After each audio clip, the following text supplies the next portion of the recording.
فرمایا تمہارے دنوں میں سب سے بہترین دن جمعہ کا دن ہے، اس لیے اس دن مجھ پہ کثرت سے درود پڑھا کرو۔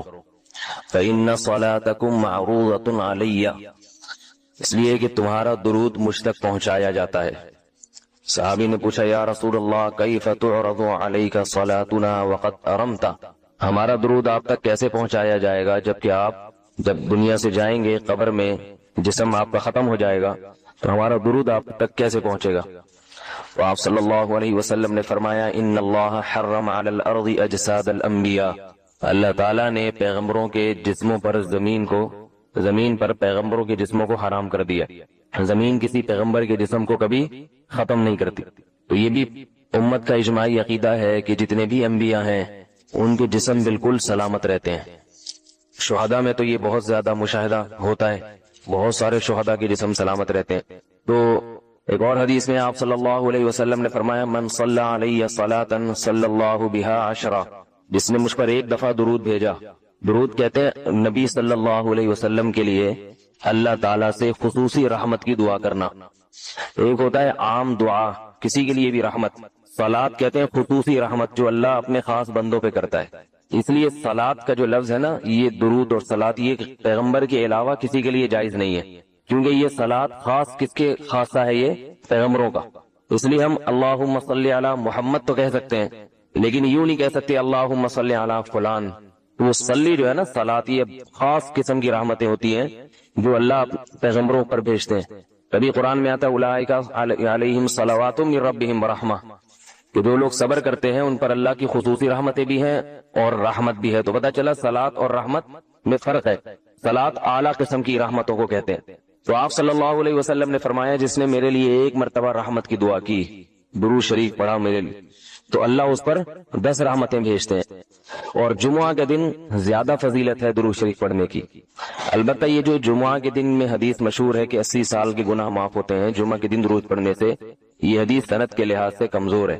لیکن یہ جو میں نے حدیث پڑھی کہ جمعہ کا دن سب سے بہتر دن ہے، فَأَكْثِرُوا عَلَيَّ مِنَ الصَّلَاةِ فِيهِ، لہذا اس دن مجھ پہ کثرت سے درود پڑھا کرو، یہ بالکل صحیح حدیث۔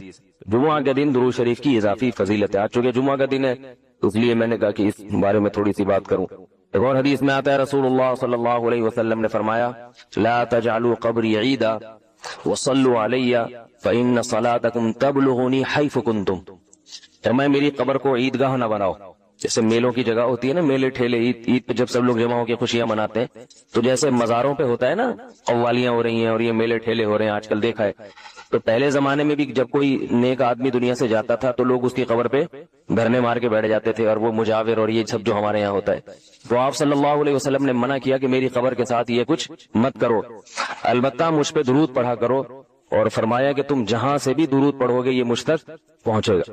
اور حدیث میں رسول اللہ صلی اللہ علیہ وسلم نے فرمایا ما من احد یسلم علی الا رد اللہ علی روحی فارد علیہ، کہ جب بھی کوئی مجھ پر سلام بھیجتا ہے اللہ میری روح کو میرے جسم میں لوٹاتے ہیں اور میں اس کے سلام کا جواب دیتا ہوں۔ اب یہ کیسے ہوتا ہے؟ چونکہ یہ برزخی زندگی میں ہے، لہذا اس کی کیفیات میں اور گہرائی میں جانے کی اجازت نہیں ہے۔ جیسے اللہ بہتر سمجھتے ہیں یہ ہوتا ہے، اس کی حقیقت کا ہمیں علم پوری طرح نہیں ہے، تو برزخی زندگی ہے۔ اور حدیث میں آتا ہے رسول اللہ صلی اللہ علیہ وسلم نے فرمایا کہ رغم انف رجل ذکرت عنده فلم يصلی علی، اس شخص کی ناک خاک آلودہ ہو جائے جس کے سامنے میرا نام لیا جائے، میرا تذکرہ ہو اور وہ مجھ پہ درود نہ پڑے۔ ایک اور حدیث میں آپ صلی اللہ علیہ وسلم نے فرمایا البخیل من ذکرت عنده فلم يصلی علی، وہ شخص کنجوس ہے، بخیل ہے جس کے سامنے میرا نام آئے اور مجھ پہ درود نہ پڑے۔ یعنی اتنی بڑی شخصیت اور اتنے بڑے محسن اعظم کا تذکرہ آ رہا ہے اور اس کی زبان سے دعا بھی نہیں نکلتی، تو اس سے بڑا کنجوس دنیا میں کون ہو سکتا ہے؟ ایک اور حدیث میں آپ صلی اللہ علیہ وسلم نے ایک شخص کو دعا مانگتے ہوئے دیکھا جس نے درود شریف پڑھے بغیر دعا شروع کر دی، تو آپ صلی اللہ علیہ وسلم نے فرمایا اس نے دعا میں جلدی کی ہے۔ پھر فرمایا تم میں سے جب کسی شخص کو دعا مانگنی ہو پہلے اللہ کی حمد و ثنا پڑھے، پھر مجھ پر درود بھیجے۔ قرآن مجید میں بھی اللہ نے حکم دیا ان اللہ وملائکتہ یصلون علی النبی، کہ اللہ اور اس کے فرشتے، اللہ بھی رحمت بھیجتے ہیں اور فرشتے بھی رحمت کی دعا کرتے ہیں۔ یا ایھا الذین آمنوا صلوا علیہ وسلموا تسلیما، اے ایمان والو تم بھی محمد صلی اللہ علیہ وسلم پر درود بھیجا کرو اور سلام بھیجا کرو۔ درود اور سلام میں فرق یہ ہے کہ درود اللہ کی رحمت اور سلامت کہتے ہیں کہ ہر برائی سے ہر مشکل سے ہر مصیبت سے بچائے. تو کمال جبھی ہوتا ہے جب اللہ ہر شر سے بچا لے اور اضافی رحمتیں بھی بھیجے. تو علماء نے درود شریف کی حکمتوں میں لکھا ہے کہ درود شریف جو اللہ نے ہمیں پڑھنے کا حکم دیا، اس کی بنیادی وجہ تو سب کو معلوم ہے کہ سب سے زیادہ احسانات اس کائنات میں اللہ کے بعد کس کے ہیں؟ محمد صلی اللہ علیہ وسلم. تو آپ صلی اللہ علیہ وسلم کے احسانات سب سے زیادہ ہیں انسانیت پر. انسان کو انسان آپ صلی اللہ علیہ وسلم نے بنایا، اور اہل اسلام تو سب سے زیادہ ان احسانات کے تلے دبے ہوئے. تو ہم کوئی بھی عبادت اگر کر رہے ہیں، دعا بھی اگر مانگ رہے ہیں، تو یہ بھی کس کی وجہ سے توفیق مل رہی ہے؟ نبی صلی اللہ علیہ وسلم، کیونکہ آپ صلی اللہ علیہ وسلم نے ہی یہ ساری چیزیں سکھائی ہیں. تو ہر کام میں حکم یہ ہے کہ بھئی جس کا احسان ہے، جس کی وجہ سے تمہیں یہ رہنمائی ملی، پہلے اس کا بھی تو کچھ خیال کرو، اس کا بھی ہے نا اللہ سے اس کے لیے دعا مانگو تاکہ تمہاری طرف سے بھی کچھ شکر ہو. دوسری بات علماء نے لکھی ہے کہ اس میں حکمت یہ ہے کہ درود شریف پڑھنے سے توحید کا عقیدہ مضبوط ہوتا ہے. وہ توحید، درود شریف نبی سے دعا نہیں ہے بلکہ اللہ سے دعا ہے. کس کے لیے؟ نبی کے لیے. تو پتہ یہ چلا کہ نبی پر بھی اللہ کی رحمتیں ہوں گی، اور دعا کون مانگ رہا ہے؟ ہم مانگ رہے ہیں. تو اس میں نبی سے مانگنے کا دروازہ بند کر دیا کہ نبی سے مانگنے کا اسلام میں کوئی تصور نہیں ہے، بلکہ نبی کے لیے بھی اللہ سے مانگا جائے گا. تو جب نبی کے لیے بھی اللہ سے مانگنے کا حکم ہے تو اپنے لیے نبی سے کیسے مانگنے کا حکم ہو گیا؟ سمجھ میں آ رہی ہے بات کہ نہیں آ رہی؟ یعنی نبی کے لیے بھی کس سے مانگنے کا حکم ہے؟ اللہ سے. تو اپنے لیے کس سے مانگیں گے؟ بطریق اولا ہم پھر اللہ سے مانگیں گے. تو اس سے عقیدہ توحید مضبوط ہوتا ہے. اور تیسری بات یہ کہ علماء نے لکھا ہے کہ جب درود شریف پڑھیں تو اس نظریے سے نہ پڑھیں کہ نبی ہماری دعا کے محتاج ہیں. نبی اللہ کی رحمت کے تو محتاج ہیں، یہ تو درود شریف سے پتہ چلتا ہے، لیکن اللہ کی وہ رحمت اس وقت بھی ہوتی اگر ہم یہ دعا نہ مانگتے. تو ہمیں اس لیے ہے کہ ہم بھی انگلی کٹا کے شہیدوں میں نام لکھوا لیں. سمجھ رہے ہیں نا؟ اس کی حضرت مولانا اشرف علی تھانوی رحمہ اللہ نے بڑی پیاری مثال دی. فرمایا کہ جیسے کوئی بادشاہ اپنے شہزادے پر کچھ انعام کرنا چاہے، بادشاہ تو چاہتا ہے نا اپنی اولاد کو نوازنا، اپنے محبوب شہزادہ اس کا محبوب ہوتا ہے. تو آپ اگر بادشاہ سے سفارش کر دیں کہ حضرت یہ تحفہ آپ اپنے شہزادے کو دے دیں یا یہ فلاں چیز اپنے شہزادے کو، بادشاہ تو پہلے بھی دے رہا ہے، لیکن آپ کے کہنے سے وہ اور خوش ہو جائے گا کہ بھئی دیکھو جو کام میں چاہتا تھا یہ بھی اسی کی درخواست کر رہا ہے. تو نتیجہ کیا نکلے گا؟ تھوڑا سا آپ کو بھی دے دے گا وہ. ٹھیک ہے نا کہ چلو یہ تم بھی منہ میٹھا کر لو اپنا، تم نے اتنا اچھا کام کیا. اور اگر آپ کسی کو حکم دیں اس کے دشمن پہ خرچ کرنے کا، آپ جا کے کہیں بھائی وہ تمہارا دشمن ہے، تمہارا دل چاہتا ہے اس کا گلا دبا دو، تو ایسا کرو اس کو ہدیے ودیے دیا کرو. تو کہے گا میں اس کو گلا دبانا چاہتا ہوں اور تو ہدیے کی ترغیب دے رہا ہے تو میں تیرا بھی گلا دباؤں گا. تو دشمن پہ خرچ کرنے کا جب حکم دیا جاتا ہے تو اس سے سامنے والا غصے میں آتا ہے. دوست پہ خرچ کرنے کا، احسان کرنے کا جب آپ کسی کو کہیں گے تو وہ خوش ہوتا ہے. باپ کو اگر کہا جائے نا اپنے بچوں پہ اور کھلائے کریں، بڑی خوشی ہوتی ہے، تو باپ کا دل اور سینہ اور چوڑا ہو جائے گا. تو ایسا ہی اللہ تعالیٰ کو اپنے رسول صلی اللہ علیہ وسلم سے محبت ہے. اللہ تو خصوصی رحمتیں بھیجیں گے ہی، لیکن ہم اگر اللہ سے درخواست کر دیں گے کہ اللہ تو خصوصی رحمتیں بھیج، تو اس میں تھوڑی سی ہماری بھی کیا ہو جائے گی؟ دخل اندازی ہو جائے گی. اللہ تو ویسے ہی کر رہا ہے، تو اللہ کہے گا چلو تو نے بھی سفارش کر دی تو ان پہ تو کر ہی نہ ہوں، یہ 10 رحمتیں تجھ پر بھی ہو جائیں گی. اور چوتھا فائدہ کیا ہے درود شریف پڑھنے کا؟ کہ انسان کے دل میں محمد صلی اللہ علیہ وسلم کی محبت بڑھتی ہے. انسان جس کے لیے دعا مانگتا ہے لاشعوری طور پہ نبی صلی اللہ علیہ وسلم کی جتنی زیادہ محبت ہوگی اللہ کی خود بخود اتنی ہی زیادہ ہوگی، کیونکہ نبی سے محبت اللہ ہی کی وجہ سے ہوتی ہے، یہ الگ الگ چیز نہیں ہے. اللہ کے رسول ہے نا، اسی وجہ سے تو ہے. تو جتنی محبت بڑھے گی اللہ کی محبت اتنی زیادہ. اور 5واں فائدہ کہ جتنی نبی کی محبت ہوگی انسان کو جس سے محبت ہوتی ہے اس کی اتباع آسان ہوتی ہے، بغیر دلیل کے بھی مانتا چلا جاتا ہے. جس سے نفرت ہوتی ہے نا اسے ہر بات پہ دلیل، کیوں بھائی ایسا کیوں ہے. اور اگر محبت ہو تو وہ کوئی کام کا کہے تو سمجھ میں آئے نہ آئے انسان کہتا ہے بس کر لو. صحابہ کرام کی محبت کے جو واقعات ہیں، حضرت انس رضی اللہ تعالی عنہ جب بھی کھانا پکتا تھا اگر اس میں لوکی یا کدو پکتا تو کدو کے ٹکڑے تلاش کر کر کے کھاتے تھے. لوگوں نے پوچھا کیوں بھائی؟ فرماتے ہیں کہ میں نے رسول اللہ صلی اللہ علیہ وسلم کو دیکھا ہے کہ کدو شوق سے کھاتے تھے آپ. تو نبی سے محبت تھی، کدو سے محبت ہو گئی. حالانکہ یہ شریعت کا حکم نہیں ہے لوکی اور کدو سے محبت کرو، یہ تو اپنی انسان کی اپنی رغبت ہوتی ہے، کسی کو کسی چیز سے، کسی کو کسی چیز سے.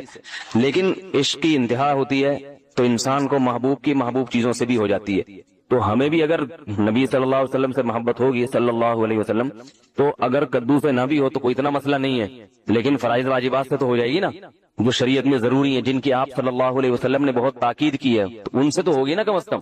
محبت نہیں ہے تو ہر وقت بیٹھ کے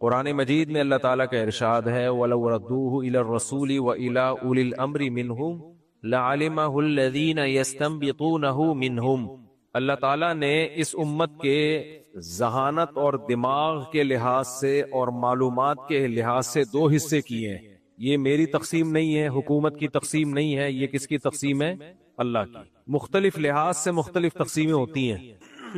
اگر میں یوں کہوں کہ انسانوں کی دو قسمیں ہیں تو آپ سوال پوچھیں گے کہ کس حساب سے دو قسمیں ہیں؟ بھائی جنس کے حساب سے دو قسمیں، مرد اور عورت، لیکن کیا ہر لحاظ سے دو قسمیں؟ نہیں بھائی، قوموں کے لحاظ سے تو لاکھوں قسمیں، زبانوں کے لحاظ سے کیا خیال ہے؟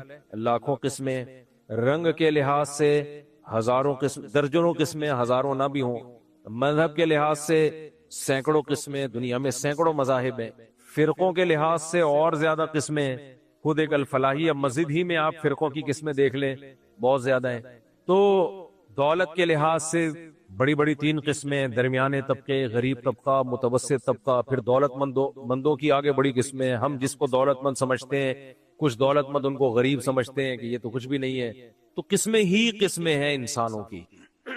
میں جو بات کر رہا ہوں وہ ہے کھوپڑی کے لحاظ سے، دماغ کے لحاظ سے، نمبر دو نالج کے لحاظ سے، علم کے لحاظ سے۔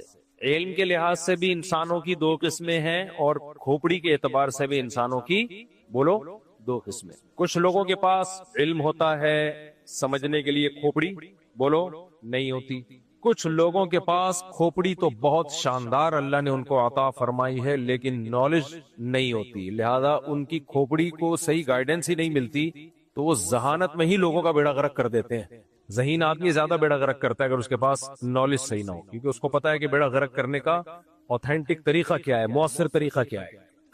کہتے ہیں نا نادان دوست یہ عقل مند دشمن سے بھی بدتر ہے، کیونکہ دشمن تو آپ کو نقصان پہنچائے گا، آپ ہوشیار رہو گے، جو دوست جو بے وقوف ہو وہ دوستی میں نقصان پہنچاتا ہے، جب دوستی میں پہنچاتا ہے تو اخلاص کے ساتھ پہنچاتا ہے، اس کا مقصد آپ کی بھلائی ہوتی ہے تو وہ آپ کو گھر تک پہنچا کے آتا ہے۔ اس کی مثال ایسے ہے جیسے ایک ڈاکٹر کو علاج نہیں آتا اور اس کے پاس انجیکشن ہے، اس ڈاکٹر کے پاس نالج کی کمی ہے، اس کو نہیں پتا کہ یہ انجیکشن ان لوگوں کو نہیں لگایا جاتا جن کا لیور کمزور ہے، ایک مثال دے رہا ہوں، جن کا جگر کمزور ہے۔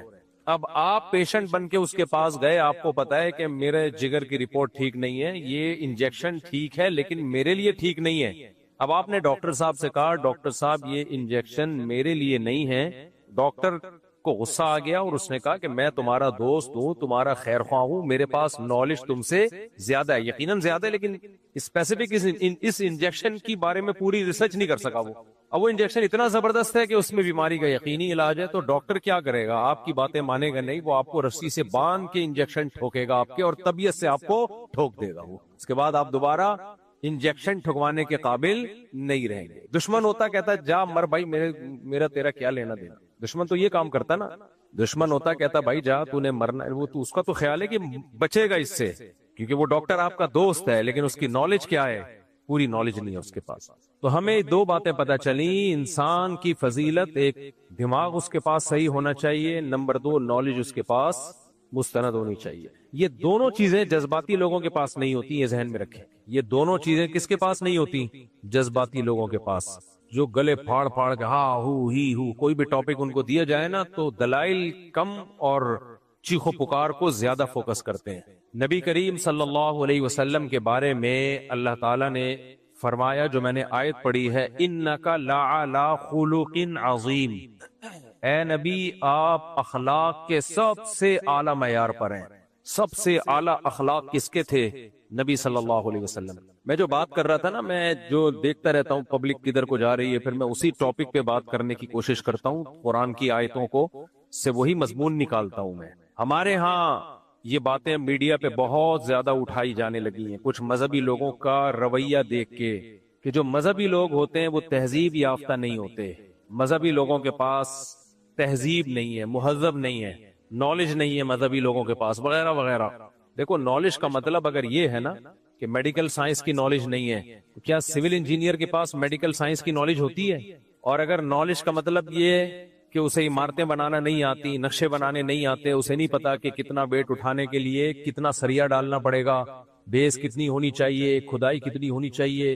اگر نالج کا مطلب یہ ہے تو پھر ڈاکٹر کے پاس، ڈاکٹر اس نالج میں زیرو ہوتا ہے، پھر تو سارے ہی جاہل ہیں. عالم صرف وہ ہے جس کو وہ علوم ہو جو آپ کے پاس ہیں. ایسا تو کوئی بھی دنیا میں نہیں ہے. تو علم کا مطلب کیا ہے خوب سمجھیں. علم میں اور فنون میں فرق ہے. دیکھو فنون، فن کسے کہتے ہیں؟ فن بھی ایک علم ہے، لیکن وہ علم جس کی بیس پہ انسان کو دوسری مخلوق پہ فضیلت ہے، وہ علم ہے تہذیب کا علم، انسان کو انسان بنانے کا علم، کہ انسان مہذب کیسے ہوتا ہے. اللہ کرے میری یہ باتیں سمجھ میں آ جائیں، بہت ٹیکنیکل باتیں. اس وقت عملی خرابی کو ہم رونا کیا پیٹیں، نظریاتی طور پہ لوگ بگڑ رہے ہیں. جب آپ برائی کو اچھا سمجھنا شروع کر دو، اچھائی کو برا سمجھنا شروع کر دو، اچھائی اور برائی کی تعریف ہی خلط ملط ہو جائے، شراب اور زمزم میں کوئی فرق ہی نہ رہے، اور ناپاکی اور پاکی میں کوئی فرق ہی نہ رہے، پھر تو تباہی سے کوئی نہیں روک سکتا انسان. تو جو بڑا ایشو اس زمانے میں ہے، پہلی بات علم کسے کہتے ہیں. علم، نالج کوئی بھی ہو انسان کے لیے فائدہ مند ہے. فائدہ مند ہونا الگ بات ہے. دیکھو مجھے ایک بات بتاؤ، بھنگیوں کو گٹر صاف کرنا آتا ہے، مجھے اور آپ کو بولو نہیں آتا.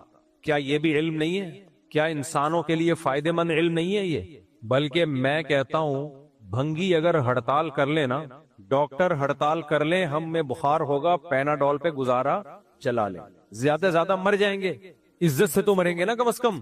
گاؤں دیہاتوں میں لوگ مرتے نہیں ہیں، ہارٹ اٹیک ہوا، قریب میں ہاسپٹل نہیں ہے، ڈاکٹر نہیں ہے، مر گئے، لوگ صبر کر لیتے ہیں، چلو یار آج نہیں تو کل جانا ہی تھا انہوں نے، چلو اللہ تعالیٰ مغفرت فرمائے. سب نے جانا ہے، کیا خیال ہے؟ کوئی پہلے چلا جاتا ہے، کوئی تھوڑا سا لیٹ چلا جاتا ہے. مجھے ایک بات بتاؤ، اگر بھنگی ہڑتال کر لیں ہم سب کا کیا ہوگا کالیا. ان گٹروں کی اس پوزیشن میں اگر یورپ میں بھنگی ہڑتال کر لیں کوئی اتنا بڑا ایشو نہیں ہے. وہ سسٹم ایسا ہے کہ وہ گٹر بھرنے میں کم از کم 100 سال لگ جائیں گے ان کے. وہ اتنے بڑی بڑی لائنیں انہوں نے ڈالی ہوئی ہیں، بندوں سے زیادہ بڑی تو ان کی گٹر لائنیں ہوتی ہیں. ان کے بھنگی بھی اس طرح کے نہیں ہوتے، بہت مشکل سے جاب ملتی ہے بھنگی کی بھی. 3 پیس سوٹ ٹائی میں، وہ یعنی ان کا ٹائی تو نہیں، یعنی ایک مخصوص ڈریس ہوتا ہے، اس میں پورا بندہ گٹر لائن میں اندر. اگر آپ کھانا ہضم کر کے واکنگ بھی کرنا چاہیں نا ہضم کرنے کے بعد، تو ان کی گٹر لائنوں میں واکنگ ہو سکتی ہے. یار ہمیں تو ایسا لگے گا دیکھ کے شاید یہ لیاری ندی بہ رہی ہے اور اس کے ساتھ میں بندہ واک کرتا ہوا جا رہا ہے، جیسے ہماری لیاری ندی ہے نا، اس ٹائپ کی ان کی گٹر لائنیں ہوتی ہیں. میں بات کر رہا ہوں ہندوستان، پاکستان اور بنگلہ دیش کی، کہ یہاں اگر بھنگی لوگ ہڑتال کر لیں، اسٹرائک کر کے بیٹھ جائیں، اور تو ہمارا ہوگا کیا. بس میں اس پہ آگے جاتا نہیں ہوں کیا ہوگا. مسجد میں اس کو ایکسپلین کیا نہیں جا سکتا. ہم سب مریں گے اور بدترین موت مریں گے. کوئی اچھے لفظوں سے یاد نہیں کرے گا، فلاں گٹر میں ڈوب کے مر گیا، فلاں واش روم میں ڈوب کے، اس کے گھر میں پانی گٹر کا اتنا جمع ہو گیا تھا کہ تیرنے لگا. آپ مذاق نہ سمجھیں اس کو. ایک گٹر بند ہوتا ہے نا تو وہ پچھلے سارے گٹروں کا راستہ روک لیتا ہے. صرف 1 سے 1.5-2 مہینے کے بعد ایسا برا حال ہوگا کہ تصور سے روح کانپ اٹھتی ہے. بسوں والے ہڑتال کر لیں اتنا نقصان نہیں ہے، ڈاکٹر اسٹرائک ہو جائے اتنا بڑا نقصان نہیں ہے. بھنگی کی ہڑتال سے، اسٹرائک سے، اب ایسا نہ ہو میری یہ بات سن کر جتنے بھی بھنگی ہیں وہ کہ اچھا یار تنخواہ بڑھانے کا ایک بہترین آپشن آیا ہمارے پاس. میرے بھائی علم بھنگی کے پاس بھی ہے اور انسانیت کے لیے مفید علم ہے. ہمارے حضرت مفتی رشید احمد صاحب کے دور میں ایک طالب علم آ گیا مدرسے میں پڑھنے کے لیے، تو اس کے ماں باپ آ گئے کہ یہ آپ تو اس کو مولانا بنا رہے ہو. حضرت نے فرمایا دیکھیں یہ دین کا علم سیکھے گا اور حلال و حرام کا علم سیکھے گا، امت کی رہنمائی کرے گا. انہوں نے کہا نہیں یہ کوئی علم تھوڑی ہے، ہم وہ علم سکھانا چاہتے ہیں جس سے انسانیت کو فائدہ ہو. مثلا ڈاکٹر بنانا چاہتے ہیں، پائلٹ بنانا چاہتے ہیں، تو حضرت نے فرمایا دیکھیں اس سے بھی انسانیت کو فائدہ ہوگا. مجھے پوری کانورزیشن یاد نہیں ہے، اس کا اپنے الفاظ میں خلاصہ پیش کر رہا ہوں. اس نے کہا کہ جی نہیں جی یہ جو ہے یہ بہت فائدہ مند علم ہے جو ہم. حضرت نے فرمایا فائدہ مند تو بھنگی بنانا بھی ہے. سب سے زیادہ ضرورت سوسائٹی کی کس کو ہے؟ بھنگیوں کی ہے. فرمایا علوم سارے فائدہ مند ہی ہوتے ہیں، ہم نے فائدے کے ساتھ ساتھ یہ دیکھنا ہوتا ہے عزت کس میں زیادہ ہے. فائدے کے ساتھ ساتھ کیا دیکھنا ہوتا ہے؟ عزت کس میں. بھنگی بننے میں عزت نہیں ہے، کوئی اپنے بچے کو بھنگی بنانا نہیں چاہتا.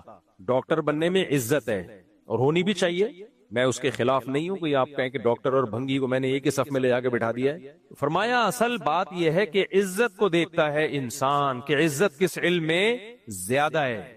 آپ کی بچی کے لیے ڈاکٹر کا رشتہ آئے گا، فرشتہ سمجھ کے دے دو گے آپ اس کو، رشتہ نہیں بلکہ کیا سمجھو گے؟ فرشتہ. جمعدار کا رشتہ آئے گا، نشتہ، رشتہ نشتہ. لے رکشہ اور دفع ہو جا کے شعر آ نہیں رہا مجھے، دفع ہو جائے یہاں سے۔ تو حضرت نے فرمایا سب سے زیادہ قابل عزت علم، جس کی بیس پہ سب سے زیادہ عزت ملتی ہے، وہ دین کا علم ہے۔ تو انہوں نے کہا یہ تو کوئی نہیں ملتی عزت۔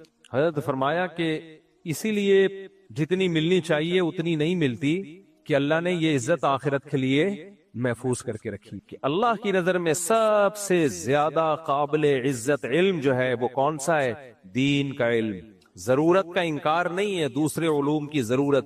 دیکھو لوگ بے اعتدالی کا شکار ہیں اس میں۔ کچھ تو ہمارے دیسی لوگ ہیں جو کہتے ہیں کہ صرف دین ہی کا علم ہے، باقی سب فضول ہے، یہ بھی غلط ہے۔ بعض پیغمبروں کو اللہ نے دنیاوی علوم بھی دیے ہیں۔ حضرت داؤد علیہ الصلوۃ والسلام کے ہاتھ میں لوہا پگھل جایا کرتا تھا، یہ ایک مادی یعنی ایک ایسا معجزہ تھا جس کا مادی زندگی میں فائدہ ہے۔ اور بھی کچھ پیغمبر گزرے جن کو اللہ نے علوم دیے، لیکن یہ تمام پیغمبروں کو نہیں دیے۔ کسی پیغمبر کو کوئی علم دیا، کسی پیغمبر کو کوئی علم دیا۔ قدر مشترک جو تمام پیغمبروں میں جو کامن بات تھی وہ کیا تھی؟ دین کا علم۔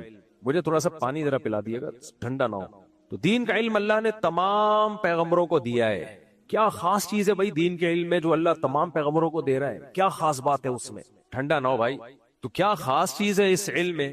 تمام پیغمبروں کو اللہ یہ علم دے رہا ہے، دین کا علم۔ پھر نبی صلی اللہ علیہ وسلم نے فرمایا، جزاک اللہ، مائک کی آواز بہت سلو ہے، مجھے گلا پھاڑنا پڑ رہا ہے، لیکن تھوڑا سا والیوم بڑھاتے ہیں تو خراب ہو جاتے ہیں، تو ایسے میں بولنے میں بڑی مشکل ہوتی ہے۔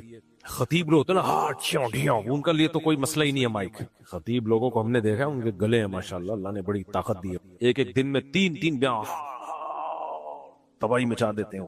اسٹیمنا ہے بھائی، ہر ایک میں نہیں ہوتا۔ میں کہیں سفر پہ بھی جاتا ہوں تو میں بولتا ہوں 24 گھنٹے میں ایک بیان سے زیادہ نہیں دینا، 24 گھنٹے میں ایک بیان سے زیادہ نہیں دینا۔ لوگ کہتے ہیں آپ تو بڑے سمجھے جاتے ہیں، بڑا آپ کا اسٹیمنا ہے، تو کیا مطلب 24 گھنٹے میں ایک سے زیادہ بیان نہیں کر سکتے؟ میں ان سے کہتا ہوں دیکھو کنویں سے زیادہ پانی نکالو گے کیچڑ آنے لگے گا، کنویں سے زیادہ پانی نکالو گے کیا آئے گا؟ کیچڑ آئے گا۔ دماغ جب استعمال ہوتا ہے نا بیان میں تو پھر 24 گھنٹے میں ایک ہی ہو سکتا ہے وہ۔ خالی گلا اگر استعمال ہو رہا ہے پھر آپ 6 بھی کر سکتے ہیں۔ ہاں کچھ خطیب ایسے ہیں جن کا ٹاپک ایک ہی ہوتا ہے، وہ ایک دن میں 4 6 بیانات بھی کر لیتے ہیں، وہ ٹھیک ہے، وہ ان پہ کیونکہ اسی ٹاپک کو انہوں نے ریپیٹ کرنا ہوتا ہے۔ یہ میں اس لیے وضاحت کر رہا ہوں، ایسا نہ ہو کسی مولوی صاحب کے دن میں 3 بیانات ہو رہے ہیں تو آپ نے ان کو بول دیا تو ادھر ادھر کی باتیں۔ ایسا نہیں ہے، ہر ایک کا اپنا اپنا پوائنٹ آف ویو ہوتا ہے، سوچنے کا اسٹائل ہوتا ہے۔ ہمارے بیان میں یہ ہوتا ہے کہ تھوڑا سا کھوپڑی کو زیادہ استعمال کرنا پڑتا ہے، گلا کم استعمال ہوتا ہے، کھوپڑی زیادہ استعمال ہوتی ہے۔ اس لیے میں جہاں بھی جاتا ہوں ایک بیان بس۔ ہاں اسی بیان کو ریپیٹ کرنا ہے تو پھر تو 4 دفعہ کر لو، پھر ٹھیک ہے۔ لیکن بات یہ ہے کہ ریپیٹ بھی نہیں ہوتا ہم سے، تو جو فرسٹ ٹائم بات میں جو جان ہوتی ہے نا اسی کو ریپیٹ کریں گے تو وہ جذبہ نہیں رہتا، وہ جذبہ نہیں رہتا۔ اس کے لیے ضروری ہے رات کو سو کے دوبارہ اٹھیں، پراٹھا کھائیں۔ اور میں ساتھیوں سے کل کہہ رہا تھا کہ یار نبی صلی اللہ علیہ وسلم کی سنت ہے، جب بھی سفر سے واپس آتے تھے 2 رکعت مسجد میں پہلے پڑھا کرتے تھے۔ اور کراچی والوں نے ہماری عادت خراب کر دی، ہم جب بھی سفر سے واپس آتے ہیں پہلے چائے پینے جاتے ہیں کوئٹہ ہوٹل، ایئرپورٹ سے سیدھے۔ یہ میرا سفر تھا آذربائیجان، کل رات آیا ہوں میں آذربائیجان سے، ایک 4-5 دن کا سفر تھا۔ آتے ہی ایئرپورٹ سے ہم سیدھا کہاں گئے ہیں؟ کوئٹہ ہوٹل چائے پینے۔ کیوں؟ 3-4 دن چائے کے نام پہ مذاق ملا ہے۔ دبئی ایئرپورٹ پہ میں نے اپنے دوست سے کہا یار اچھی سی چائے لے کر آؤ، وہ اچھی سی لے کر آیا، میں نے کہا اچھی سی نہ لاتا تو زیادہ اچھا تھا۔ خیر لوگ اتنی چیزیں بنا کے شارٹ کلپ چلا دیتے ہیں کہ لوگ کہتے ہیں مولوی صاحب یہ بتانے کے لیے ہمیں بیٹھے ہوئے کہ چائے کہاں کی پینی چاہیے۔ امریکہ سے ہم آئے، پچھلے مہینے آئے نا، امریکہ سے اترتے ایئرپورٹ پہ ہم کوئٹہ ہوٹل گئے، وہاں جا کے ہم نے کہا 15 دن ہو گئے تمیز کی چائے ملے ہوئے۔ اب دیکھو 4-5 دن سے نا چائے نہیں مل رہی تھی۔ چائے جدھر انڈا موڑ پہ کوئٹہ ہوٹل سے چائے پیے، میں نے لڑکوں سے کہا، میں نے کہا اٹ از کالڈ چائے۔ پتہ نہیں یہ کوئٹہ ہوٹل والا ذائقہ آتا ہی نہیں ہے کسی ہوٹل میں، جو مرضی کر لو بھائی۔ وہ اللہ نے کوئٹہ کے پٹھانوں کے ہاتھ میں ہی کچھ بلٹا نہیں ہے کمپنی کی طرف سے کہ یہ بنائے گا، تو اب کیا ڈال رہے ہیں اللہ خیر کرے۔ لیکن بہرحال ٹیسٹ جب ہی آتا ہے، یہ نہ پنجاب میں ملتی ہے نہ پشاور میں ملتی ہے، یہ صرف کوئٹہ اور کراچی میں ملے گی آپ کو یہ چائے۔ خیر تو میں یہ عرض کر رہا تھا کہ دیکھو اللہ تعالیٰ نے انسان کو فضیلت دی، دو قسمیں کی ہیں اللہ تعالیٰ نے انسانوں کی۔ دماغ جن کے پاس زیادہ ہو، علم جن کے پاس زیادہ ہو، اور علم سے میری مراد کیا ہے؟ سائنس اور ٹیکنالوجی کا علم نہیں، وہ بھی ضروری ہے، بہت زیادہ ضروری ہے، اس زمانے میں تو بہت سے بھی زیادہ ضروری ہے۔ اور اگر آپ کے پاس صرف مذہب کی تعلیم ہے، آپ کے پاس اس زمانے میں سائنس اور ٹیکنالوجی کا علم نہیں ہے، تو آپ دنیا میں راج نہیں کر سکتے، آپ مذہب کو بھی نقصان پہنچاؤ گے. کیونکہ دنیا میں ترقی کے لیے وہی اصول ہیں جو اللہ نے دنیا کے لیے رکھے ہیں، جو فطرت کے تقاضے رکھے ہیں. اس سے لڑو گے تو ہار جاؤ گے، چاہے کتنے بڑے نیک آدمی ہو. میں بار بار ایک مثال دیتا ہوں نا، آپ بہت زیادہ تہجد گزار ہو اور سجدے کر کر کے آپ کے ماتھے پہ محراب بن گیا. بعض لوگوں، ہم نے بھی بہت الحمدللہ سجدے کیے، پتہ نہیں محراب نہیں بنتا. کچھ لوگ 4 دن نماز پڑھتے اتنا بڑا محراب بن جاتا ہے. ہم بھی بھائی اتنے ہی سجدے کرتے ہیں جتنے محراب والے کر رہے ہیں، لیکن بہرحال بعض لوگ 4 دن کریں گے اور اتنا ماشاءاللہ اللہ نے شاید ان کو نوازا ہو، واللہ عالم بنتا بھی ہے. ریڈی کمپنی ہے، کوئی کمپنی کا نام بتا. خیر، تو بہرحال یہ سجدوں کے نشانات حدیث میں آتا ہے قیامت کے دن اور روشن ہوں گے. خیر، تو آپ بہت تہجد گزار ہو، للہ فی اللہ روتے رہتے ہو. ایک دن بجلی کی تار، برہنہ تار کو آپ نے ہاتھ لگا لیا. وہ تار آپ کو چھوڑے گی یا گلے ملے گی آپ سے؟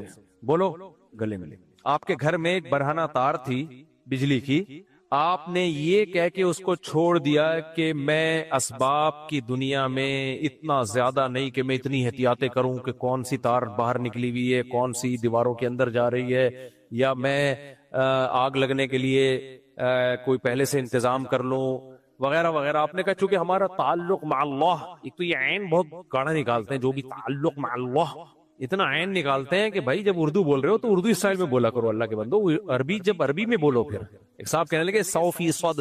میں نے کہا 100% بھی کافی ہے، 100% کو 100% کہنے کی ضرورت بہت بھی نکالیں گے. بھائی اردو کو اردو میں بولو یار. ہر زبان کا اپنا ایک لب و لہجہ ہوتا ہے. اردو بھی تو پریشان ہے نا، آدھی انگلش آ رہی ہے اردو میں، کچھ عربی آ رہی ہے، کچھ فارسی آ رہی ہے، کچھ تو اردو خود بوکھلا گئی ہے کہ میں ہوں کیا. تو پنجاب والے اپنے اسٹائل میں بولتے ہیں، پشتو والے اپنے اسٹائل میں بولتے ہیں. ایک ہمارے دوست ہیں، پٹھان دوست ہیں، بڑے میرے لیے قابل احترام ہیں، ان کو پتا ہے کہ وہ ناراض نہیں ہوں گے. مجھے کہتے ہیں کمیونیکیشن گیپ ہے، کمیونیکیشن گیپ. اب وہ انگلش کس میں بول رہے ہیں؟ پشتو میں، کمیونیکیشن. پہلے تو میں سمجھا نہیں کون سا گیپ ہے یہ. تو وہ بہت بالکل ایسے دانتوں کو پیس کے نا، جیسے پشتو بولتے ہیں ویسے انگلش. اردو والے بھی انگلش کو بگاڑ دیتے ہیں. جن اردو اسپیکنگ نے قاری صاحب سے قرآن پڑھا ہوا ہے نا، قاف حلق سے نکالا ہے، وہ ڈی بھی قلقلہ کر کے نکالتے ہیں. ان کو پتا ہے کہ قاف میں قلقلہ ہے نا، جیسے خلق، قاریوں نے پڑھا ہوتا ہے نا خلق کو کیسے پڑھا جائے، خلق، تو وہ اینڈ کو پڑھتے ہیں اینڈ، ڈ نکالتے ہیں، اینڈ واٹ، پورا قلقلے نکال رہے ہوتے ہیں. تو ان سے ہم کہتے ہیں کہ بھائی نورانی قاعدے کو عربی کے لیے استعمال کرو، انگلش کے لیے اپنے اصول اور ضابطے ہیں. لیکن یہ نیچرل ہے، اردو اسپیکنگ پوری انگلش کبھی بھی صحیح نہیں بول سکتا. یہ ایک نیچرل ہے، اس میں کوئی اتنا آر کی بات نہیں ہے. گوروں میں ایک اچھی بات یہ ہے کہ آپ جب ان سے انگلش میں بات کرتے ہیں تو ان کو پتا ہوتا ہے کہ آپ کا ایکسنٹ ان کے حساب سے نہیں، لیکن وہ مذاق نہیں اڑاتے. ہمارے یہاں جب کوئی پنجاب والا جس کو اردو نہ آتی ہو وہ اردو غلط بولے گا تو اردو اسپیکنگ مذاق اڑاتے ہیں اس کا. یہ بالکل غلط ہے، یہ 100% غلط ہے. آپ پنجابی بولو تو آپ بھی تو غلط بولو گے. میں بول رہا ہوتا ہوں نا پنجابی، تو پنجاب والے کہتے ہیں آپ نہ بولا کرو، خدا کے لیے بگاڑ دیتے ہو آپ. جب کوئی آپ کی زبان بول رہا ہے، اگر غلط بھی بول رہا ہے تو اس کو اپریشیٹ کرنا چاہیے. ویل ڈن، زندہ باد، چلو تم نے ہمیں عزت دی، ہماری زبان میں بات کی ہے. تو انگریز لوگ اس کا اہتمام کرتے ہیں، ہمارے لوگ نہیں کر رہے ہوتے، مذاق اڑا رہے ہوتے ہیں دوسرے کی زبانوں کا. خیر، تو میں یس کر رہا تھا میرے بھائی کہ اللہ تعالیٰ نے ہمیں دو قسمیں کی ہیں انسانوں کی، ایک دماغ جن کا ذہین ہو اور دوسرا علم ان کا کامل ہو. اور علم سے کیا مراد ہے؟ ہر جگہ قرآن میں علم سے دین کا علم مراد نہیں ہوتا، خوب سمجھ لیں. بعض دفعہ مادی علم کو بھی قرآن نے علم کہا ہے، اس کی بھی قرآن میں مثالیں ملتی ہیں. تو علم کے لحاظ سے تو دنیا کا علم ہو یا دین کا علم ہو، دونوں ضروری ہیں، دونوں فائدے مند ہیں. جیسے میں نے بتایا کہ کوئی بھی علم اگر کم ہوگا دنیا میں آپ کے پاس، آپ کی قوم میں وہ علم نہیں ہوگا تو آپ اس میں پستی کھاؤ گے، نیچے کی طرف جاؤ گے. تو اسلام کو دنیا میں غالب کرنے کے لیے صرف دین کا علم کافی نہیں ہے. دنیا کے اصولوں پہ چلتی ہے. دنیا میں دنیا کی دیکھو، عیسیٰ علیہ السلام قرب قیامت میں نازل ہوں گے. اللہ کرے غامدی صاحب اس وقت تک زندہ رہیں تاکہ اپنی آنکھوں سے دیکھ لیں. بخاری اور مسلم کی حدیث کا غامدی صاحب نے انکار کر دیا نا. اتنی واضح حدیث ہے کہ لَيُوشِكَنَّ أَن يَنزِلَ فِيكُمُ ابْنُ مَرْيَمَ، ضرور بھی ضرور تم پر عیسیٰ ابن مریم نازل ہوں گے. تو جناب غامدی صاحب، اگر یہ مطلب یہ حدیث تو ہے بخاری مسلم کی، اور بھی حدیث کی کتابوں میں ہے. اگر نبی پر کسی نے ان حدیثوں میں جھوٹ باندھا ہے معاذ اللہ، تو اس کا مطلب یہ امت بہت بڑی کذاب تھی، کیونکہ اس حدیث کو ایک راوی نے بیان نہیں کیا، متعدد راوی ہیں، وہ سارے جھوٹے تھے معاذ اللہ.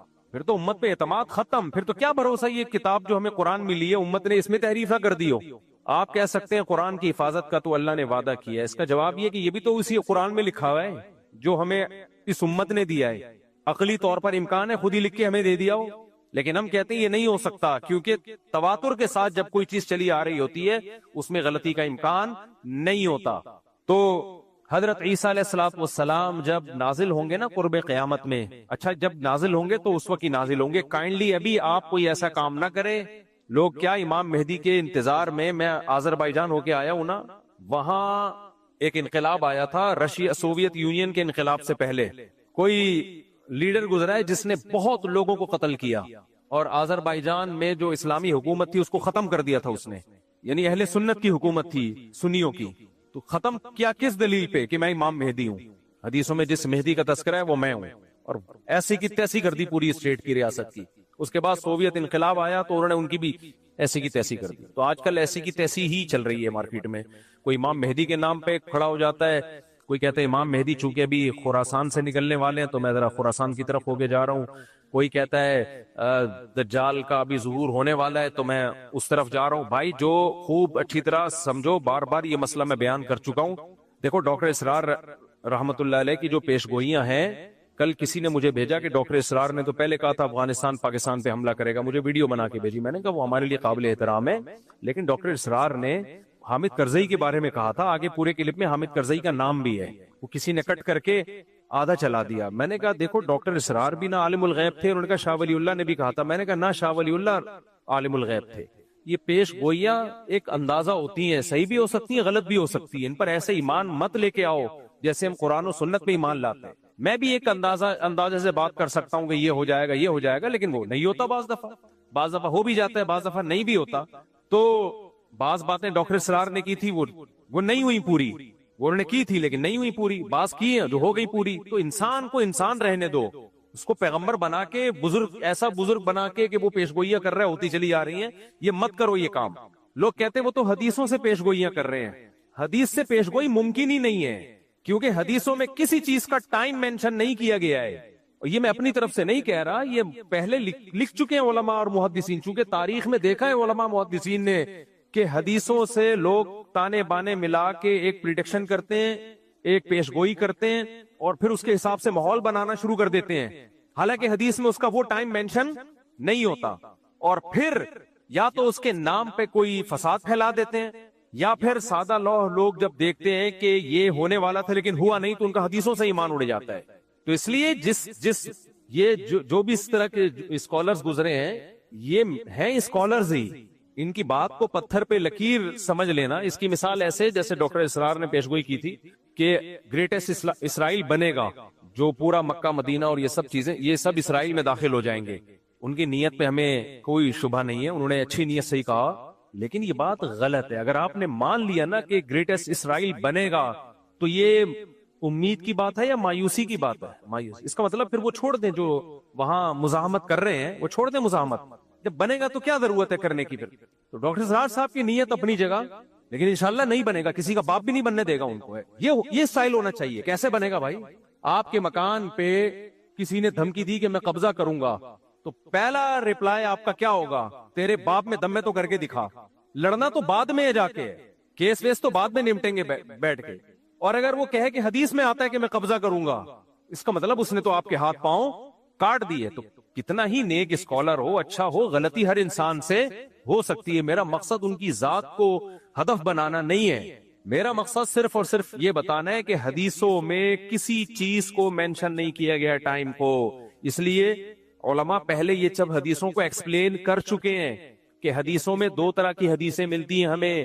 ایک تو وہ حدیثیں یہ کرو یہ مت کرو, جن میں آرڈر ہے کہ یہ کرنا ہے اور یہ نہیں کرنا, ان حدیثوں کو ہم نے فالو کرنا ہے. دوسری وہ حدیثیں جن کا تعلق ہے پیش گوئیوں سے, وہ نبی صلی اللہ علیہ وسلم کی نبوت کی دلیل ہے کہ آپ نے بتایا ایسا ہوگا لیکن ٹائم نہیں بتایا, تو بس اتنا ایمان رکھنا پڑے گا کہ ہوگا. کب ہوگا یہ نہیں بتایا, لہذا ان حدیثوں کا عمل سے تعلق نہیں ہے کہ ان کو سامنے رکھ کر ہم پلاننگ کرنا شروع کر دیں. نا نا نا نا نا نا, یہ غلطی نہیں کرنا. پلاننگ ان حدیثوں کو سامنے رکھ کے نہیں کی جائے گی, پلاننگ گراؤنڈ ریئلٹی کو سامنے رکھ کے کی جائے گی. پلاننگ جو کی جائے گی گراؤنڈ ریئلٹی، آج کی زمینی حقیقت کیا کہہ رہی ہے، اسباب کیا کہہ رہے ہیں کہ کیا کرنے سے کیا رزلٹ نکلتا ہے اسباب کی دنیا میں، اسباب کی دنیا میں کیا کیا جائے تو کیا رزلٹ نکلے گا، تو ان اسباب کو سامنے رکھ کے فیصلہ کرنا ہے. کیوں؟ نبی کی یہ سنت ہے کہ ہمیشہ فیصلہ کس کو سامنے رکھ کے کیا جائے گا، بولو نا، اسباب کو. تو اسلام اسباب اختیار کرنے کا حکم دیتا ہے، اسباب سے دور نہیں کرتا آپ کو. جب تک مسلمانوں نے اسباب اختیار کیے، دنیا پہ حکومتیں کی ہیں. سلطان محمد فاتح نے ترکی میں، استنبول میں، قسطنطینیہ میں جو قلعہ فتح کرنا تھا، اس کے لیے وہ اپنی صف میں بزرگوں کو بھی لے کر گیا جو دعائیں مانگیں گے. لیکن اس کے لیے بزرگوں کو تو لایا ہے دعائیں مانگنے کے لیے، لیکن اس نے پہلے اپنے انجینئرز کو کہا کہ اتنی بڑی توپ بناؤ جو اس سے پہلے دنیا میں کسی کے پاس اتنی بڑی توپ نہ ہو، جس کو لوگ کے بولیں یہ توپ ہے. کہتے ہیں نا کیا توپ چیز ہے، کیونکہ اتنی چوڑی دیوار ہے قسطنطینیہ کے قلعے کی کہ اس دیوار کو چھوٹی موٹی توپوں سے توڑنا ممکن نہیں ہے. وہ کہہ سکتا تھا ہمارے پاس اتنے بڑے بزرگ ہیں، نیک لوگ ہیں، اتنا بڑا لشکر ہے، اور نبی نے خوشخبری بھی دی قسطنطینیہ فتح ہوگا. آپ نے فرمایا سب سے بہترین لشکر وہ ہوگا جو قسطنطینیہ فتح کرے گا. یہ تو بتا دیا آپ نے، لیکن کیا مطلب، بس ہم چلے ہیں فتح کرنے؟ کیوں نبی نے کہا ہوگا فتح؟ بھائی نبی نے ڈیٹ نہیں بتائی ہے کہ محمد فاتح کے ہاتھ پہ ہوگا یا اس سے پہلے کسی کے ہاتھ پہ ہوگا. اس کے ہاتھ پہ ہوگا جو اسباب اختیار کرے گا. 700 سال کے بعد جا کے یہ پیش گوئی پوری ہوئی ہے نبی کی. 700 سال پہلے بھی حملے ہوئے ناکام. کیوں؟ دشمن زیادہ طاقتور تھا، اور جو اٹیک کرنے والے وہ دشمن کے مقابلے میں کمزور، حالانکہ نیک تھے. صحابہ، تابعین، تبع تابعین، انہوں بھی حملے کیے ہیں. حضرت ابو ایوب انصاری کی خبر ہے وہاں قسطنطینیہ میں دیکھ کے آیا ہوں. لیکن کیا بھائی دنیا دار الاسباب ہے. صحابہ نے کوششیں کی اپنے لحاظ سے، جو وسائل اختیار کر سکتے تھے کیے، نہیں ہوا فتح. سلطان محمد فاتح نے کہا کیوں نہیں ہو رہا، اس قلعے کی ایسی کی، اتنی چوڑی دیواریں ہیں نا اس قلعے کی، اس دیوار کی جو استنبول کے گرد انہوں نے کھینچی تھی رومیوں نے، یا تو یہ عیسائیوں نے تھی یا عیسائیوں سے پہلے حکومت تھی فارس کی، ایرانیوں کی، جو مجوسی تھے، آگ پرست تھے. اب اس میں دونوں قول ملتے ہیں ہمیں، مجھے پوری تحقیق نہیں ہے کہ یا تو یہ مجوسیوں نے بنائی تھی پہلے آگ پرست. دو ہی بڑی سپر پاور گزری ہے نا بھائی، ایک ایرانیوں کی گزری ہے اور ایک مسیحی. اس سے پہلے تو یہودیوں کی تھی. دیکھو پہلے یہودیوں نے دنیا میں حکومت کی ہے، سلیمان اور داؤد علیہ السلام کے دور میں. ہر جگہ کس کی تہذیب نظر آتی تھی؟ یہودیوں کی. سلیمان علیہ السلام کا نا پورا حدود سے آ کے خبریں دی ہیں، ملکہ سبا ہے، وہ ملکہ سبا کو بھی فتح کر لیا اور وہ پھیلتے چلے گئے. تو جو سپر طاقت تھی دنیا میں، جو سلطنت قائم تھی، وہ کس کی تھی؟ یہودیوں کی. اس سے پہلے کی تاریخ میں نہیں جا رہا، اس سے پہلے بھی بہت لوگوں نے دنیا میں حکومتیں کی ہیں، تو ماضی قریب کی بات میں کر رہا ہوں. اس کے بعد اللہ نے کس کے ہاتھ میں روحانی خلافت دی ہے؟ مسیحیوں کے ہاتھ میں، حضرت عیسیٰ پر ایمان لانے والے. یہ پھیلتے چلے گئے، جنگوں کے ذریعے بھی، دعوت اور تبلیغ کے ذریعے بھی. کچھ علاقوں کو تو عیسائیوں نے تلوار کے زور سے فتح کیا، کچھ ایسے تھے جو خود بخود پوری اسٹیٹس مسیحی مذہب میں داخل ہو گئی کیونکہ اس میں اٹریکشن تھی. لیکن یہ جو مجوسیوں کی حکومت تھی، آگ کی پوجا کرنے والے ایران کی طرف تھے، یہ ان کی اپنی ایک الگ ریاست تھی، بہت بڑی اسٹیٹ تھی ان لوگوں کی بھی. تو یہ دو سلطنتیں، ایک رومن امپائر اور ایک ایرانیوں کی جو مجوسیوں کی امپائر تھی، یہ دو بڑی طاقتیں تھیں جب اسلام دنیا میں بولو آیا. تو عیسائیوں کی لڑائی زیادہ تر انہی سے ہو رہی تھی، یا تو یہودیوں سے ہوتی تھی یا ان سے ہوتی تھی مجوسیوں سے. تو یہ جو استنبول ہے ترکی، یہ تھا پہلے مجوسیوں کے قبضے میں، آگ پرستش، آگ کی جو پوجا مشرک لوگوں کے. اب یا تو یہ دیوار انہوں نے بنائی تھی جس پر مسیحیوں نے اسی طرح سے حملہ کیا، بہت مشکل سے اس پہ قبضہ کیا، یا یہ کہ یہ بنائی کس نے تھی؟ مسیحیوں نے بنائی تھی. یہ دیکھنا پڑے گا کتابوں میں، اس وقت میرے ذہن میں نہیں ہے. لیکن بہرحال مسلمانوں کے لیے اس کو فتح کرنا آسان کام نہیں تھا، اور نبی نے خوشخبری بھی سنا دی تھی. نعما جیش یغزو القسطنطینیہ او کما قال صلی اللہ علیہ وسلم، کیا ہی بہترین لشکر ہے جو قسطنطینیہ کو فتح کرے گا، اور کیا ہی بہترین ہے وہ شخص جو، وہ امیر جو اس کو فتح کرے گا. 700 سال کوششیں ہوئی ہیں اس کو فتح کرنے کی، نہیں ہو پا رہا تھا. کیوں؟ اس لیول کے اسباب نہیں تھے جو انہوں نے اپنے ڈیفنس کے لیے رکھے ہوئے تھے. حالانکہ اٹیک کرنے والے، حملہ کرنے والے میرے اور آپ جیسے نہیں تھے، بڑے اللہ والے، بڑے نیک لوگ تھے، بڑے بزرگ لوگ تھے وہ. لیکن نہیں بھائی، دنیا دار الاسباب ہے. انہوں نے ڈیفنس کا سسٹم اتنا مضبوط کیا ہوا تھا، جس کی دیواریں اتنی چوڑی کہ اس پہ گدا گاڑیاں چل سکیں، بیل گاڑیاں چل سکیں، اتنی چوڑی دیواریں. ان دیواروں پہ آپ اس زمانے کے گولے مارو گے تو کیا ہوا؟ ایسا لگتا تھا جیسے کسی نے خارش کی ہے، کھجایا ہے تھوڑا سا دیوار کو. اس کو کیسے فتح کریں؟ پھر دو سمندروں کے بیچ میں ایک نہر ہے جو یورپ کے ترکی کو اور ایشیا کے ترکی کو الگ کرتا ہے. اس سمندر کو بھی کراس کرنا تھا, وہ بھی ممکن نہیں تھا, اور اس سمندر تک کشتیاں پہنچانا ممکن نہیں تھا, اس پانی تک کشتیاں پہنچانا ممکن نہیں تھا. کشتیاں سمندر کے راستے سے لے کر آئیں تو دشمن کا قبضہ تھا اس پہ, اور کشتیوں کو بائی روڈ لے جانا, اتنی بڑی تعداد میں سمندری جہاز جیسی کشتیوں کو بائی روڈ لے جانا ممکن نہیں تھا. تو سلطان محمد فاتح نے 2 خاندانی کام کیے. بولا سب سے پہلے تو ایک اتنی بڑی توپ بناؤ کہ جس کو لوگ کہیں یہ کیا ہے, کیا توپ بنائیے, کیا توپ بنائی. یہ اسباب اختیار کیے اس نے. اور دوسرا, کھوپڑی استعمال کرو.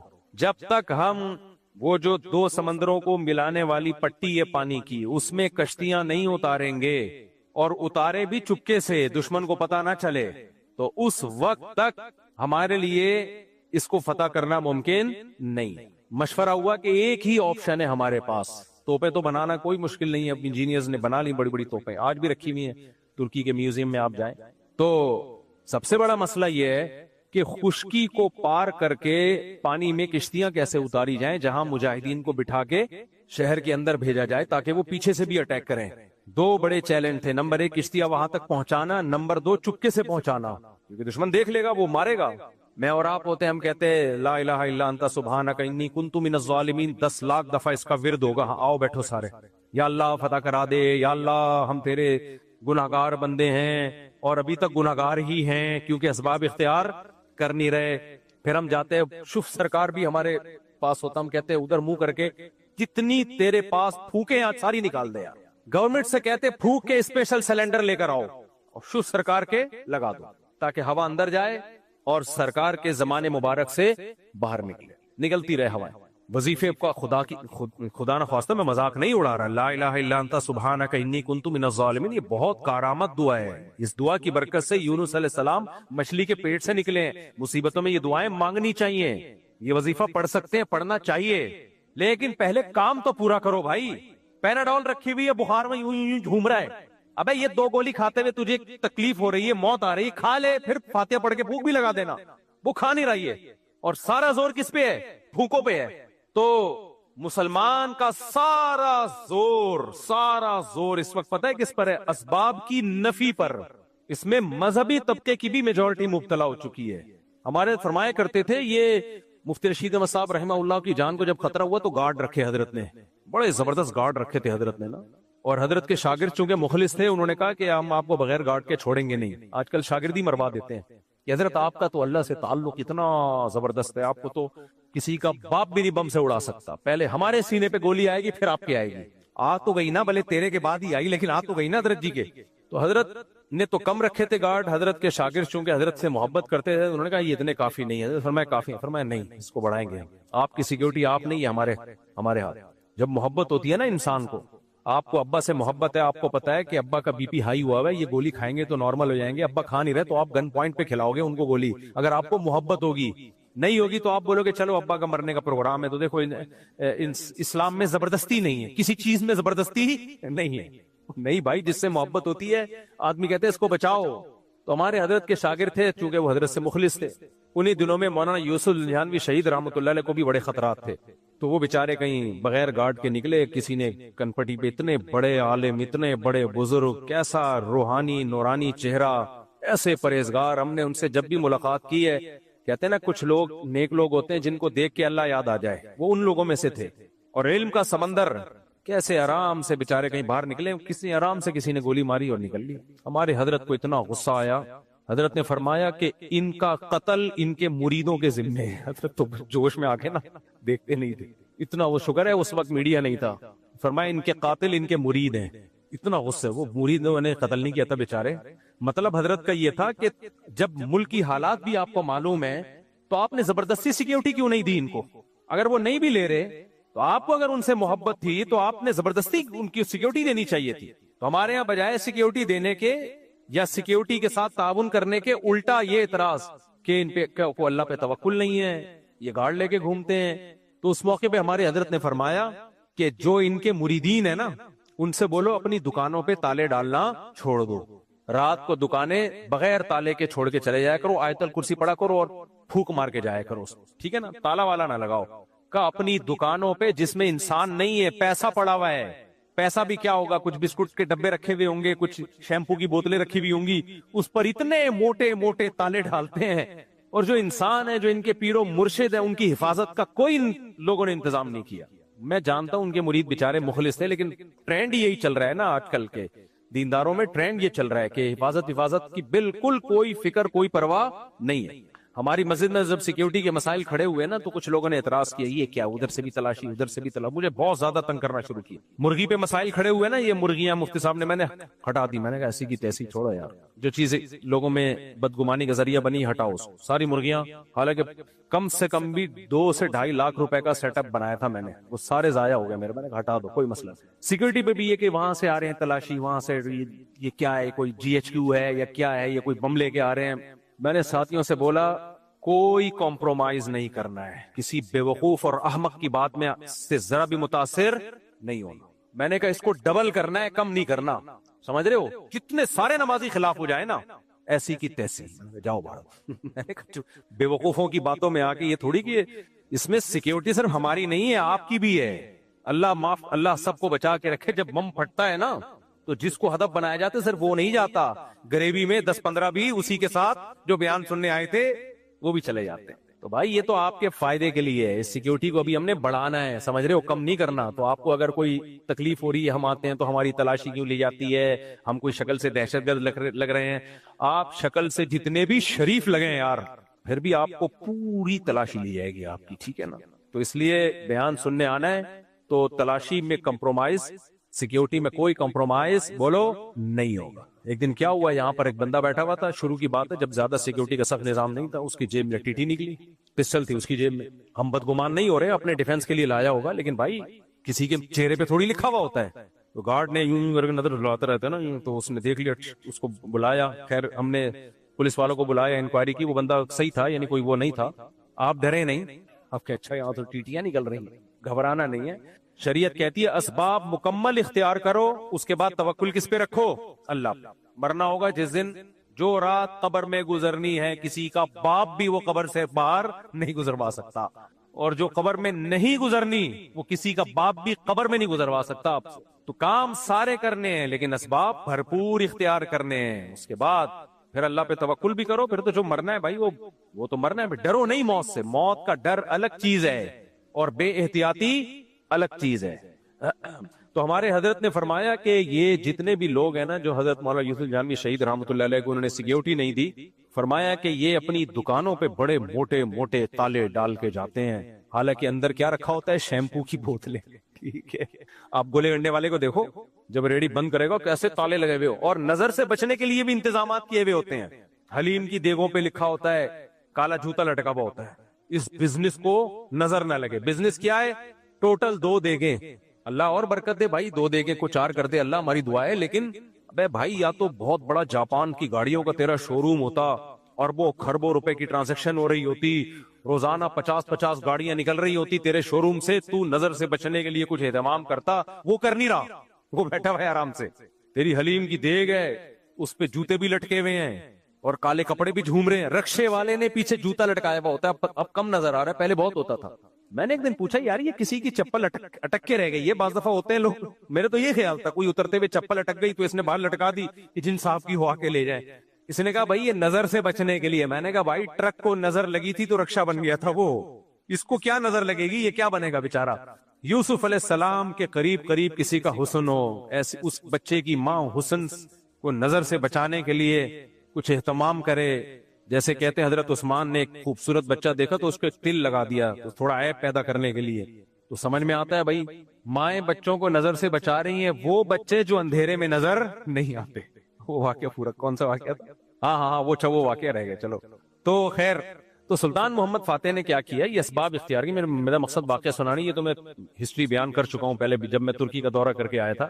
یہ صرف یہ بتانا تھا کہ ہمارے ماضی کیا تھا، اور آج ہم منہ کی فائرنگ کے علاوہ ہمارے پاس کچھ بھی نہیں. اور اوپر سے ہمارے جو دیسی لبرل ہیں، جن کی قیصر احمد راجہ نے طبیعت سے کلاس لی ہوئی ہے، قیصر احمد راجہ کو لازمی سنا کرو اور اس کے چینل کو آگے پھیلاؤ بھی. کیونکہ مجھے جو اب تک نظر آیا ہے، پاکستان میں کم از کم واحد بندہ ہے جو ان دیسی لبرل کے خلاف کھڑا ہوا ہے. یہ دیسی لبرل جو ہے نا، جن کے پاس کچھ بھی نہیں ہے، نہ دین کا علم ہے نہ دنیا کا علم ہے، بیٹھ کے پھینکتے رہتے ہیں، انگلش میں انگلش ٹھش پھش مارتے رہیں گے، عوام سمجھتی ہے یار کیا نالج ہے یار۔ ابے بھائی وہ نالج آپ کو لگ رہی ہوتی ہے۔ میں نے بتایا نا ایک انٹی آئی ہیں آج کل، وہ کہہ رہی ہیں ڈارون کی جو تھیوری ہے کہ جو ارتقاء ہے وہ ایک ثابت شدہ حقیقت ہے سائنس میں، جھوٹ سے بات شروع ہو رہی ہے۔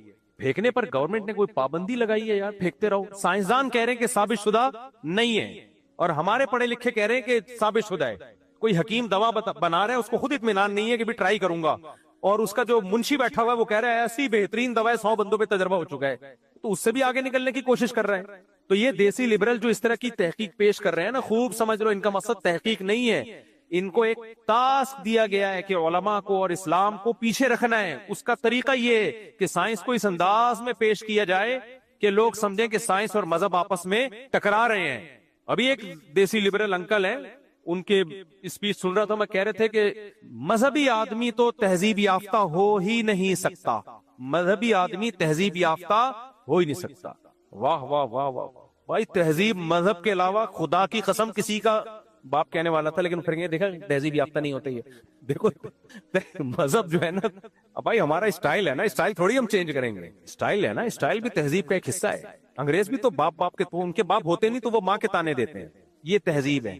جن کو یہ مہذب کہہ رہے ہیں نا، دیکھو میں اگر کہنے والا تھا کہ مذہب نہ ہو تو کسی کا باپ بھی تہذیب نہیں سکھا سکتا، یہ جملہ میں نے ادھورا چھوڑ دیا نا۔ اگر میں یہ جملہ بولتا کہتے دیکھو یہ مولویوں کی لینگویج ہے، کسی کا باپ بھی نہیں سکھا سکتا، کسی کا چاچا بھی نہیں سکھا سکتا، یہ گورے بہت مہذب ہیں، حالانکہ گوروں میں باپ ہوتا ہی نہیں ہے۔ ابے مجھے ایک بات بتاؤ، جس کا باپ ہو، جن کے ہاں باپ ہوتے ہوں لیکن زبان صاف نہ ہو، وہ بھی غیر تہذیب یافتہ ہے، میرے جیسے مہذب نہیں ہے، میرے جیسے دیسی ہیں وہ، لیکن باپ ہے، اور ان لوگوں کے ہاں باپ ہوتے ہیں، اور ایک اخلاق بہت ٹائٹ زبردست، لیکن ان لوگ کیا باپ ہی مارکیٹ سے کیا ہو گیا ہو، شارٹ، زنا سے بچے پیدا ہوتے ہوں، اس بچے کو کوئی مرد اون کرنے کے لیے تیار نہ ہو کہ میرا بیٹا ہے، ان کو کیا کہہ رہے ہیں؟ تہذیب یافتہ۔